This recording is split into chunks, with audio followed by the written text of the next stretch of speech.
I still remember the day Sophia and I sat across from a banker, our business accounts flashing red with overdraft warnings. He sighed, drumming his fingers on the desk, already tired of seeing us struggle. Mr. Carter, Mrs. Carter, you need to be realistic. Your company is beyond saving. The travel industry is competitive. Without a game-changing product or substantial investment, you're better off filing for bankruptcy now rather than dragging this out. Sophia squeezed my hand under the table. It was meant to be reassuring, but I could feel the tremor in her fingers. We had poured everything into Carter Travels, our small travel agency. At the start, it had been a passion project, curating unique travel experiences, helping people plan dream vacations. But passion alone didn't pay the bills. The overhead was suffocating. Our competitors were thriving, and we were sinking. We left the bank with nothing but heavier shoulders. That night, as Sophia curled up on the couch, scrolling through listings for part-time jobs, I sat at my desk, staring at lines of code blinking back at me. I wasn't a businessman. I didn't have Sophia's ability to charm investors or spin marketing campaigns. But I was a developer, and if there was one thing I knew, it was efficiency. The biggest flaw in the travel industry wasn't just competition. It was time waste. People spent hours comparing flights, struggling to find ideal packages, dealing with slow customer service. If I could create a predictive algorithm, something that analyzed a customer's preferences, travel history, and budget to instantly generate the best deals and itineraries, we wouldn't need to compete with big agencies. We'd be the agency. Sophia didn't believe in it at first. Software? Babe, we don't have money for software development. We need actual sales, not side projects. It's not a side project, I insisted. This could change everything. If we can automate the booking process and cut out human error, we'll be offering something no one else is. She sighed, rubbing her temples. I don't know, Ethan. It sounds risky. Risky. That word clung to me like a challenge. Risky was watching our bank balance shrink. Risky was waiting for another rejection from investors. This was an opportunity. So I worked. Night after night, weekend after weekend.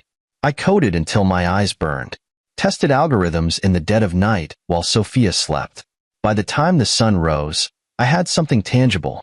A travel software capable of pulling real-time data, matching users with the best flights, hotels, and discounts tailored to their habits. A system so fast and accurate that no travel agent could compete. I named it Voyager AI. When I showed it to Sophia, she gasped. Actually gasped. As the software pulled up a customized vacation plan in seconds. Wait, this is real? I nodded. Not just real. It's ours. We didn't have the money for a massive launch, so we started small. Sophia set up a polished website, and I integrated Voyager AI as a free tool for early users. Within 3 months, we had over 20,000 subscribers. At first, we made money through referral commissions, but then something bigger happened. A venture capitalist, someone who had seen the future before it became mainstream, contacted us. Your software is years ahead of what's currently out there, he told me over a video call. We want in. If you scale this, Carter Travels won't just be a small agency. It will be the industry standard. $1 million. That's what they offered for a stake in our company. Sophia cried when we signed the deal. Not out of sadness, but relief. Within the year, Voyager AI had transformed us. We went from barely surviving to dominating the market. Investors poured in, airlines and hotel chains wanted exclusive partnerships, and suddenly, we weren't just another travel company. We were the travel company. Revenue skyrocketed. Within 12 months, our profit had reached $427 million. It should have been the happiest time of my life. But success does something to people. It changes them. And while I was too busy optimizing and innovating, I didn't see the cracks forming right in front of me. Because while I was building the empire, Sophia was already planning to hand it over to someone else. And I was about to learn the hard way that sometimes, the biggest betrayal comes from the person you trust the most. I used to love birthdays. The laughter, the anticipation, the small, thoughtful moments that made people feel special. But after that night, Sophia's birthday, I learned that some celebrations are just a well-rehearsed performance, a show where the person you trust the most plays their final, unforgivable role.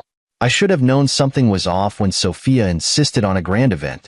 It's just a small dinner, she had said, brushing her hair in front of our mirror. A few close friends. Some business associates. Nothing crazy. Except it was crazy. I arrived at the venue, expecting a quiet dinner, maybe a speech or two, but instead, I walked into an extravagant ballroom, lined with gold-trimmed decor, overflowing with champagne, with over 200 guests, all of them dressed like it was a corporate gala rather than a birthday party. Something in my gut twisted. I searched for Sophia and found her in the center of the room, effortlessly charming the guests, dazzling in a silk dress I had never seen before. She spotted me and waved like I was a polite acquaintance. Not her husband, her business partner, the person who built this empire with her. "Finally," she said, kissing my cheek. "I was beginning to think you wouldn't show." I frowned. "You said this was small." She gave a practiced laugh, the kind that didn't reach her eyes. "Oh, Ethan, don't be so dramatic. We have a lot to celebrate." Something was wrong. I felt it. But I had no idea how deep the knife was about to cut. Dinner was served.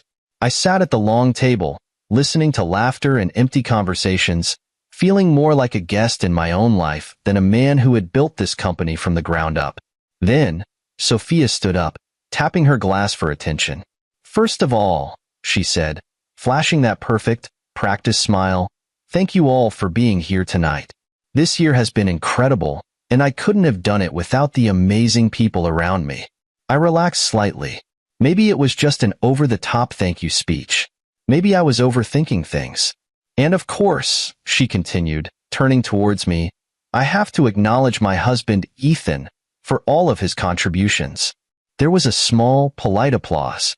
A formal acknowledgement, nothing more. Then she turned back to the crowd. "But tonight isn't just about my birthday," she said, her voice rising confidently. "It's about new beginnings, growth, and the future of our company." I froze. Our company? The air around me felt too tight.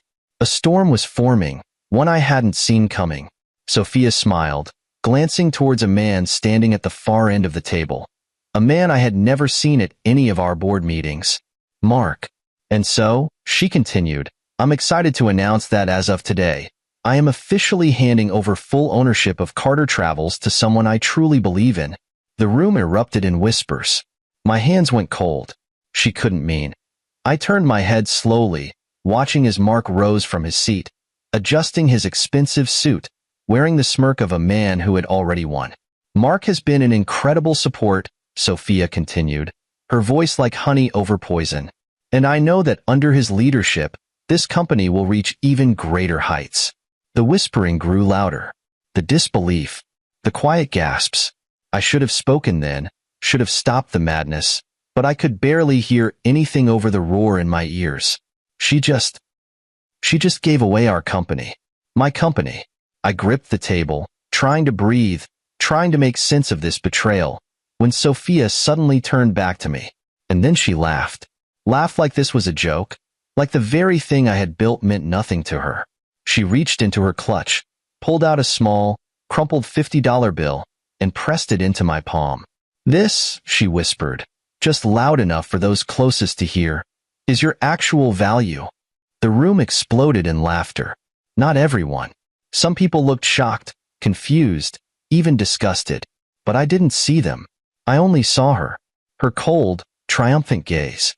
Mark, standing beside her, holding the keys to the empire I built with my own hands. My vision blurred. Humiliation boiled under my skin. This wasn't just a business betrayal. This was personal. And yet, I didn't say a word. I didn't fight. I didn't scream. I stood up, staring at the crumpled bill in my palm, then at my wife, who had just discarded me like I was nothing. I placed the money in my pocket, gave her a long, steady look, and then I walked out. I heard the whispers behind me. Is he really leaving? Doesn't he care? She actually did that to him? I walked past the stunned guests, past the security guards, past the cameras capturing my humiliation in real time. Because that night, Sophia thought she won. She thought I was leaving because I had lost. But what she didn't realize, what Mark didn't realize, what the entire room didn't realize, was that I had already planned for this. And tomorrow, everything would change. I didn't go home that night. I didn't go to a bar. I didn't call anyone. I didn't lash out. Instead, I went to the one place that had always been mine, my office. Not the one in the Carter Travels building. No, that was a corporate trophy, a stage Sophia had claimed as her own. I went to my real office. The small, windowless space in our old apartment where I had spent countless nights coding Voyager AI from scratch. The room was exactly as I had left it, untouched by the luxury Sophia now surrounded herself with. A simple desk, a dual-monitor setup, a chair worn from years of use. And on the wall, framed neatly, was the original prototype blueprint for Voyager AI. The blueprint with my name on it. I sat down, staring at the screens, my hands steady. My mind was already working. They thought I lost everything. They thought they had outplayed me. But they had forgotten one very, very important fact. I wasn't just a businessman. I was a developer. And developers? We build from nothing. We rebuild from nothing. I took a deep breath and began typing. Sophia had the company. She had the office, the staff, the PR team. She had investors and board members clapping like trained seals at her little performance. But she didn't have the software. Not legally. I pulled up the licensing contracts I had written years ago. Contracts no one ever bothered to read because everyone assumed I was just the tech guy. What they didn't realize was that I never sold Carter Travels the rights to Voyager AI. I leased it, which meant the moment I revoked the license, Carter Travels would have no software, no automation, no product. They would be nothing more than an overhyped travel agency with a fancy website. So, I did what any rightful owner would do. I terminated the license. Effective immediately. No renewal. No grace period. No warning. And since all of their client bookings relied on Voyager AI, this meant that by morning, Carter Travels would be completely inoperable. The board thought Sophia and Mark were the future, but they weren't the ones who actually ran the company. That was me. And the people who worked directly under me, the top engineers, the software developers, the client service managers, knew it too. So, I sent a midnight email to my core team. It was simple, direct, no emotion, just facts. Carter Travels is under new leadership. My involvement with the company has officially ended. The software powering their services is no longer available. I am launching something new, and those who want to build something bigger know where to find me. I clicked send, and then I waited. Within 10 minutes, my phone started buzzing, then buzzing again, and again. One by one, they replied, "I'm in. I'll follow you anywhere." Screw them. When do we start? By 3 a.m., I had secured every single person who actually mattered to that company. Carter Travels still had a name, a building, and a stolen CEO. But they had no software and no team. And in just a few hours, they were about to have no clients either. I spent the next hour drafting another email. This one wasn't for employees. It was for investors and key clients, the people who had funded Carter Travels and trusted my leadership. The email was simple, strategic, impossible to ignore. Voyager AI is no longer licensed to Carter Travels. All of their current bookings and services will be affected. I am launching a new venture with the same technology, but with full control over its future. Investors who wish to continue working with me can schedule a private meeting. No threats, no emotion, just a cold, professional message from the man who actually built the empire they were betting on. By 4 a.m., my inbox was flooding with responses. Investors who had once praised Sophia's leadership were suddenly panicking. What do you mean Voyager AI is gone? Carter Travels without your software is worthless. Can we set up a call ASAP? I smiled. The storm was brewing.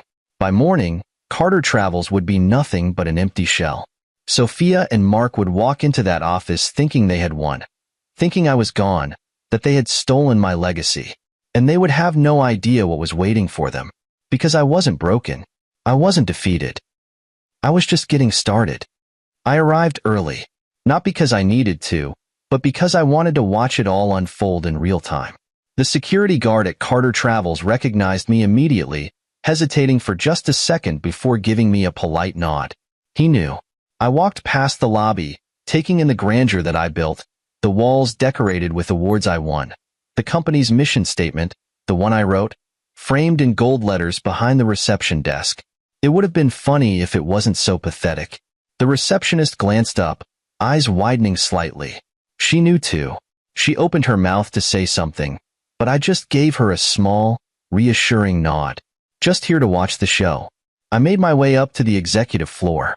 The conference room, the heart of the company, was already filling up with board members, investors, and high-level executives. There was an electric tension in the air, the kind that comes when people sense something is wrong but don't know what yet. And then, at exactly 9 a.m., the elevator doors opened. Sophia and Mark walked in, smiling like royalty arriving at their own coronation. Sophia, dressed in a sleek navy blue power suit, exuded absolute confidence, completely unaware of the wreckage awaiting her. Mark, in his tailored three-piece, carried himself like a man who thought he had already won. I almost felt bad for him. Almost. Sophia's eyes landed on me, and for the first time since last night, her mask slipped, just slightly. Confusion. Annoyance. Then back to that smug, condescending smirk. "Dave," she said, taking her seat at the head of the table, "I thought you'd have the dignity to stay home." I smiled, leaning back in my chair. "Oh, I wouldn't miss this for the world." She rolled her eyes, fully confident she still held the upper hand. The boardroom doors closed. The meeting began. Sophia stood up, preparing to deliver what I assumed would be another well-rehearsed speech about her new leadership and bright future. She barely got 3 words in before the first phone rang. Then another. Then another. I watched, arms crossed, as board members checked their phones, confusion turning to alarm as emails and text messages flooded in. One of the investors looked directly at Sophia, his face pale. "What the hell is going on?" Mark, still oblivious, scoffed. "Relax. It's probably just a routine issue." I turned my head slightly, watching the moment realization hit Sophia. Her eyes flicked toward me. I said nothing, just sat there, waiting. Then the IT director, a man who had been at this company for years, stood up. His voice was shaking. "Voyager AI is gone." Silence. Sophia frowned. "What do you mean, gone?" The IT director swallowed hard. "I mean, the software, our entire system, has been disabled. It's offline. There's no access. All our bookings, client databases, predictive analytics, everything is locked out." Sophia visibly paled. She turned to me, her voice losing some of its edge. "What did you do?" I chuckled. "You mean what did you do?" I leaned forward, finally letting the weight of my presence sink in. "You didn't read the contracts, did you, Sophia?" She didn't respond. She didn't need to. Mark was already fumbling for his laptop, typing furiously, trying to override a system that he never had control over in the first place. The IT director turned his laptop toward the room, projecting the error message on the big screen. "Access denied. License expired. Software owner, Dave Carter." The air was sucked out of the room. Sophia gripped the table, knuckles turning white. "You never transferred ownership?" I smiled. "Of course not." Her lips parted slightly, as if she wanted to argue, wanted to fight. But she knew. She lost. But I wasn't done. I pulled out my phone and casually checked my emails. Right on schedule. With a small chuckle, I glanced up at her. "You should check your inbox." Her hands shook as she pulled out her phone, scrolling through a flood of messages. Investors, clients, employees, one after another. Contract terminated. Investor withdrawal confirmed. Employee resignation submitted. Mark stood up abruptly, looking around like a trapped animal. "We can fix this." "We can—" "No, Mark," I interrupted. "You can't." I turned to Sophia, my voice eerily calm. "Carter Travels isn't just experiencing a technical issue, Sophia. It's dead." The color drained from her face. I stood up, adjusting my cuffs, feeling lighter than I had in years. "You thought you were handing Mark a thriving empire." I gestured around the room. "All you actually gave him was a sinking ship." Mark slammed his hands on the table. "You can't do this. We own the company." I nodded. "Sure, but I own what makes it valuable." Silence. Absolute, crushing silence. Then, the first board member stood up and walked out. Then another. Then another. One by one, Carter Travels fell apart in real time, piece by piece, until only Sophia, Mark, and I remained. Mark turned on her, voice rising in panic. "What the hell did you do?" She had no answer. And I just smiled. Then, for the final time, I reached into my pocket and pulled out the same crumpled $50 bill she had given me last night. I placed it gently on the table in front of her.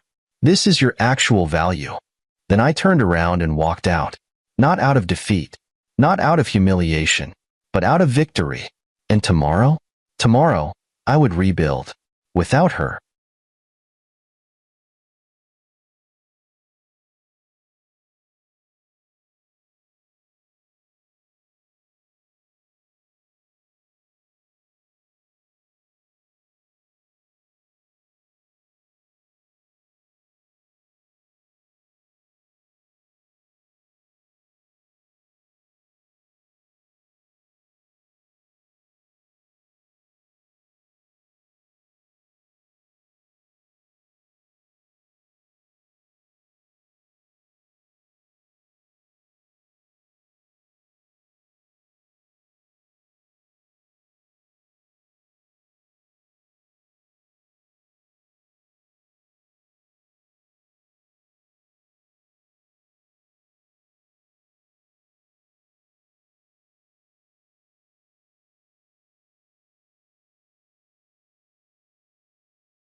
The ink was barely dry on their resignation papers when Mark stormed out, cursing under his breath.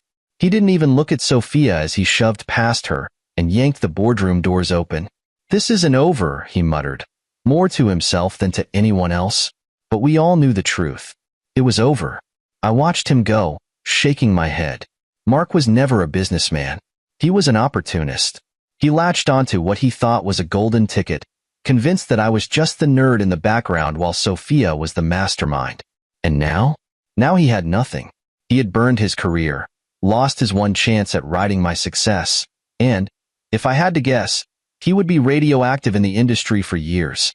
The moment the doors slammed behind him, Sophia exhaled sharply, as if she had been holding her breath.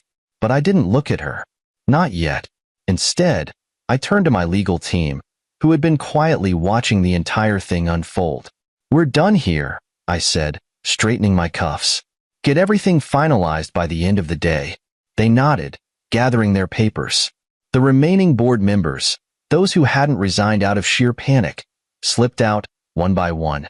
Within minutes, the only people left in the boardroom were me and Sophia. I finally turned to face her. She looked nothing like the woman who had humiliated me the night before. Gone was the smug arrogance. Gone was the powerful, untouchable CEO act. All that was left was a woman who had just lost everything. Her hands were flat on the table, trembling slightly, her breathing uneven. For the first time in a long time, she looked vulnerable. "Was this always your plan?" she whispered, her voice barely audible. I tilted my head. "What?" "This." She gestured vaguely around the room. "Did you plan all of this? Did you? Let me think I won, just so you could take everything back?" I let out a short, humorless laugh. "You're giving yourself too much credit, Sophia." I stepped toward the window, gazing out at the skyline. "I never wanted this to happen, but you forced my hand." She scoffed. "I forced your hand?" I turned back to her, my expression hard. "You stood in front of 200 people and handed MY Company to your boyfriend." Her jaw clenched. You laughed in my face and gave me $50 like I was disposable." She winced. I took another step forward, my voice lowering. "You expected me to roll over and disappear, just like that. Like everything I built was yours to throw away." She looked away, staring down at the table, gripping the edge like it was the only thing keeping her upright. Silence. For a moment, I wondered if she would apologize.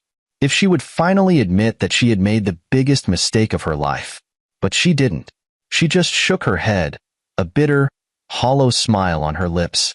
"You were always the one they underestimated." I raised an eyebrow. "Funny. That's exactly what you did too." She let out a weak laugh, rubbing her temples. "What happens now?" she asked softly. I studied her for a moment. Then, I walked back to the table, reaching into my pocket, and I placed the $50 bill back in front of her. Her breath hitched. I leaned down, meeting her eyes. "Now," I said, my voice calm, steady. "Now you figure out what it's like to start over." And with that, I walked out of the boardroom, leaving her behind. Because for the first time since this nightmare began, I was finally free. The moment I stepped out of that boardroom, I felt it, the weight lifting off my shoulders. For 10 years, I had poured my soul into this company. I had built it from the ground up, sacrificed my sleep, my time, my sanity. And in one reckless move, Sophia had tried to take it all away. But now, it was mine again. I walked down the hallway, past rows of stunned employees who had watched everything unfold in real time. Some still clutched their phones, reading the investor emails and termination notices. Others whispered in hushed voices, eyes wide with shock. And then, as I passed by the main work floor, something unexpected happened. One by one, people started clapping. It wasn't loud. It wasn't forced. It was quiet respect, an acknowledgement that the real leader of Carter Travels had returned. I nodded once, not breaking my stride, as I walked into my office. Not the generic executive suite Sophia had claimed. My real office, the one I had first worked in when this company was nothing but a dream. I ran my hand along the desk, remembering the late nights, the long hours, the moments when it felt impossible. And then I did something I hadn't done in a long time. I smiled. Because now? It was time to rebuild. 6 months later, Carter Travels was unrecognizable. Under my leadership, we rebranded, expanded, and restructured. Voyager AI, the software Sophia had tried to steal, was now the foundation of something bigger and better. I called it Voyage One. Instead of just a travel booking system, I transformed it into a full-scale predictive analytics tool for the entire industry. Airlines, hotels, even government tourism boards rushed to partner with us, because no one had software like ours. Within 3 months, our valuation had doubled. Within 6 months, it had tripled. And Sophia? She was nowhere to be found. She had vanished from the business world, her name now a warning sign for investors. Mark had tried to salvage his career, but after news spread about how he got the company, no one wanted to touch him. Last I heard, he was working for a mid-tier travel agency, barely scraping by. I should have felt satisfied. I should have felt vindicated. And I did. But more than anything, I felt free. For the first time in years, I wasn't chasing someone else's approval. I wasn't looking over my shoulder, waiting for betrayal. I was simply building something great, something that was mine. And this time, no one was going to take it from me. The final lesson: true value is earned 1 year later. I stood in my new office, gazing out over the city skyline. Everything had changed. Carter Travels was gone, officially rebranded as Voyage One. Investors were pouring in. The company was stronger than ever, more innovative, more valuable. My company, my rules, my vision. And for the first time in a long time, I wasn't just successful. I was at peace. My phone buzzed on my desk. I picked it up, glancing at the notification. An email. The sender? A professor from the business school Sophia had graduated from. Mr. Carter, we would be honored if you would deliver the keynote speech at this year's graduation ceremony. The theme is Hidden Strengths, the Power of Underestimated Leaders. We believe your story would be an inspiration to our students. I exhaled slowly, shaking my head. The irony. Sophia had once used her prestigious degree as a weapon, something to prove that she was the rightful leader, the real business mind behind our company. But now, I was the one being asked to teach the next generation of entrepreneurs. I leaned back in my chair, considering the offer. Did I want to go? Maybe. Maybe not. I wasn't doing this for revenge anymore. I had already won. My success spoke for itself. My company was thriving. The people who tried to bury me were footnotes in a cautionary tale. I had nothing left to prove. And yet, my eyes flickered to a small, framed object on my desk. The same crumpled $50 bill Sophia had once shoved into my palm. A reminder of what people had thought I was worth. A symbol of how wrong they had been. I picked up my phone, tapped out a short reply. I accept. Let's show them what true leadership looks like. Then I set the phone down, exhaled deeply, and turned back to my work. Because at the end of the day, true value isn't something people give you. It's something you earn. And I had earned every damn bit of it. It was a quiet afternoon when the email arrived. I had spent most of the day in meetings, strategizing our next expansion, fine-tuning the final details of a groundbreaking partnership that would cement Voyage One as the most dominant force in the travel industry. And then, there it was, a simple email, buried under 100 others. At first, I almost dismissed it as spam.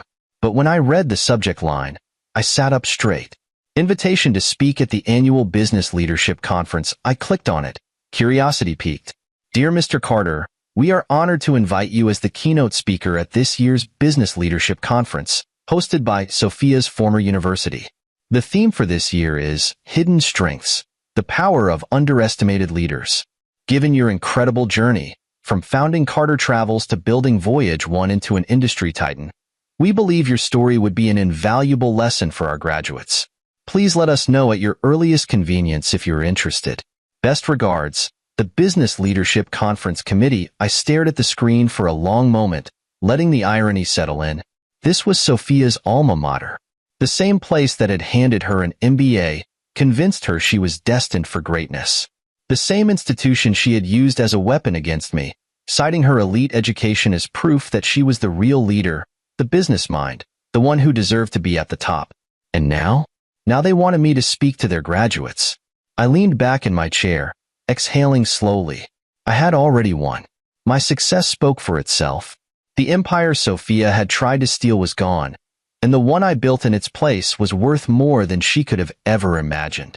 Did I really want to stand on a stage and tell my story? What would Sophia think if she saw my name on that speaker list? Would she be sitting in the audience, forced to listen to the man she had dismissed as worth $50, teach a room full of future CEOs how to build something real? That thought alone almost made me say yes. But I wasn't driven by revenge anymore. I had moved on. I picked up the crumpled $50 bill from my desk, running my fingers over the worn paper.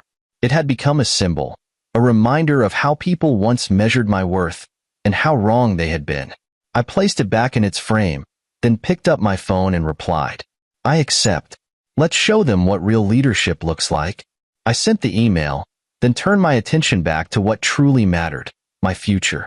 Because at the end of the day, the best revenge wasn't destruction. It was building something so untouchable, so undeniably successful, that the people who doubted you had no choice but to respect you. And that's exactly what I had done.